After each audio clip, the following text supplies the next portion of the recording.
ചോദിക്കുന്നത് ഈ പിന്നെ അലക്കുക, പാത്രം കഴുകുക, ഇങ്ങനെ വീട്ടുജോലികളുണ്ടല്ലോ, അടിച്ചു വരാ, ഇതൊക്കെ പെൺകുട്ടികൾ മാത്രമാണ് ചെയ്യേണ്ടത്. കാരണം ഇവള് ഒരു പെൺകുട്ടി മാത്രമാണ്, വീട്ടിൽ 4 ആങ്ങളാരുണ്ട് ഇവൾക്ക്. അപ്പോൾ ഇവരെന്തെയില്ല, അവർ കഴിച്ച പാത്രം കഴുകി വെക്കൂല, അവരുടെ ഡ്രസ്സ് അവർ മടക്കി വെക്കൂല, എന്നിട്ട് ആകെ അലങ്കോലപ്പെട്ട് വൃത്തികേടാക്കി വെക്കുന്നു. ഉമ്മ പറയണതൊക്കെ പെൺകുട്ടികളാണ് ഇതൊക്കെ ചെയ്യേണ്ടത്. ഇവക്കൊരു ചെറിയ കുട്ടിയുണ്ട്, കല്യാണം കഴിഞ്ഞൊരു ചെറിയ കുട്ടിയുണ്ട് ഇവക്ക്. ഉമ്മ ഇവളും തമ്മിൽ എന്നും പ്രശ്നമാണ്. അപ്പോൾ ചോദ്യം ഇതാണ്, ഇത് പെൺകുട്ടികൾക്ക് പറഞ്ഞതാണോ, പെൺകുട്ടികൾ മാത്രമാണോ ചെയ്യേണ്ടത്, ആൺകുട്ടികൾക്കൊന്നും ചെയ്യാൻ പറ്റൂലേ?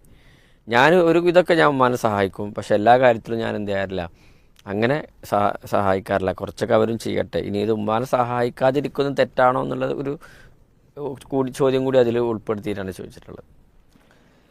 അതായത് ഇപ്പോൾ നമ്മളിപ്പോൾ ഒരു കാര്യം പറയുകയാണെങ്കിൽ ആണിനും ആണിൻ്റേതായ ഡ്യൂട്ടികളും പെണ്ണിന് പെണ്ണിൻ്റേതായ ഡ്യൂട്ടി